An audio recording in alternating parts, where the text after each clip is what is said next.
আর কোনো চিন্তা নেই, ভোট শুরু হওয়ার 48 ঘন্টা আগেই সমস্ত ডিলিট ভোটারদের নিয়ে এবার খুশির খবর দিল নির্বাচন কমিশন। হ্যাঁ বন্ধুরা, যে সমস্ত ডিলিট ভোটাররা এখনো পর্যন্ত আতঙ্কিত ছিলেন, সমস্ত ডিলিট ভোটারদের জন্য কিন্তু এবার খুশির খবর দেওয়া হয়েছে, যা আজকের এই ভিডিওতে আপনাদেরকে এই বিষয়ে একদম বিস্তারিতভাবে জানিয়ে দেব।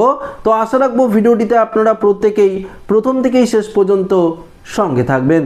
দেখুন বন্ধুরা, 23 এপ্রিল হতে চলেছে প্রথম দফার নির্বাচন, সেটা তো আপনারা প্রত্যেকেই জানেন।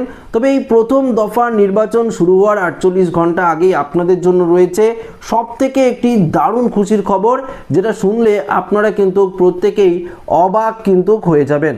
দেখুন, এই মুহূর্তে নির্বাচন কমিশনারের তরফ থেকে জানিয়ে দেওয়া হয়েছে, যারা ট্রাইব্যুনালে আবেদন করেছেন, অর্থাৎ যে সমস্ত ভোটাররা ট্রাইব্যুনালে আবেদন করেছেন, তাদের যে ভোটার তালিকা সেটা কিন্তু আজ বিকেল 5টার পরই কিন্তু প্রকাশিত হবে। এই তালিকায় আপনার নাম যদি থাকে বা উঠে, তাহলে কিন্তু আপনারা এই 23 তারিখ যে ভোট রয়েছে, 152টি বিধানসভা কেন্দ্রে ভোট রয়েছে, সেই ভোট কিন্তু আপনারা দিতে পারবেন। এটা তো আপনারা প্রত্যেকেই জানেন। তো এটি একটি দারুণ খুশির খবর।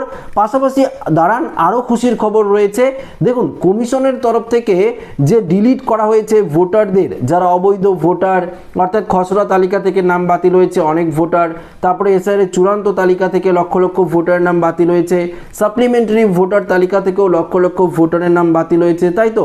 আপনারা তো অনেকেই চিন্তিত রয়েছেন, ভয় পেয়ে রয়েছেন যে এবার আপনার কি হবে। আপনার হয়তো সমস্ত ডকুমেন্টস ক্যান্সেল হয়ে যাবে। যে সমস্ত প্রকল্পের টাকা পাচ্ছিলেন, লক্ষ্মীর ভান্ডার থেকে শুরু করে কৃষক বন্ধু, বার্ধক্য ভাতা থেকে শুরু করে যে সমস্ত প্রকল্পের টাকা পাচ্ছেন, সেই সমস্ত প্রকল্পের টাকা বন্ধ হয়ে যাবে কিনা, পাশাপাশি আর কোনোদিনও হয়তো আপনারা ভোট দিতে পারবেন কিনা। কেননা এখনো পর্যন্ত বিহারে যে এসআইআর হয়েছিল, সেখানে যতগুলো নাম বাতিল হয়েছিল, ডিলিট ভোটারের নাম বাতিল হয়েছিল, অনেক ভোটাররা কিন্তু এখনো পর্যন্ত নিজেদের নাম কিন্তু তুলতে পারেনি। তাই কিন্তু অনেকেই আতঙ্ক রয়েছে ডিলিট ভোটাররা, যে হয়তো আপনাদের ক্ষেত্রেও আপনারা পরবর্তীতে নাম তুলতে পারবেন না।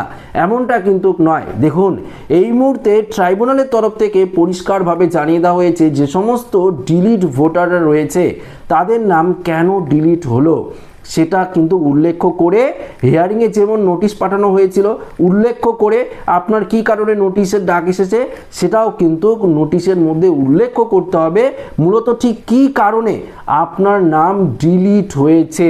সেই কারণটি যদি আপনারা এবার ঠিক করতে পারেন, বাস হয়ে গেল। পরবর্তী লিস্টে আপনার নাম উঠেই যাবে। আপনাদের ভোটার লিস্টের নাম উঠে গেলে কোনো রকম সমস্যাই হবে না। তো দেখুন বন্ধুরা, এক্ষেত্রে কিন্তু এটি একটি দারুণ খুশির খবর, মানে বিরাট খুশির খবর।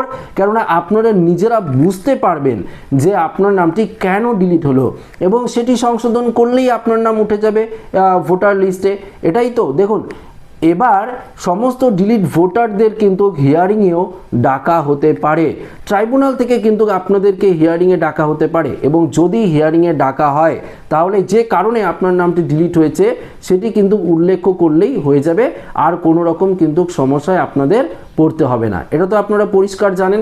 দেখুন, এই মুহূর্তে কমিশনারের তরফ থেকে কিন্তু এই আপডেটটি আপনাদের জন্য কিন্তু দেওয়া হয়েছে, যাতে আপনারা ভোটের আগে কোনো রকম আতঙ্কিত না হন, ভয় না পান যে আপনার নাম কোনোদিনই ভোটার তালিকায় উঠবে না বা কখনোই আপনারা ভোট দিতে পারবেন না।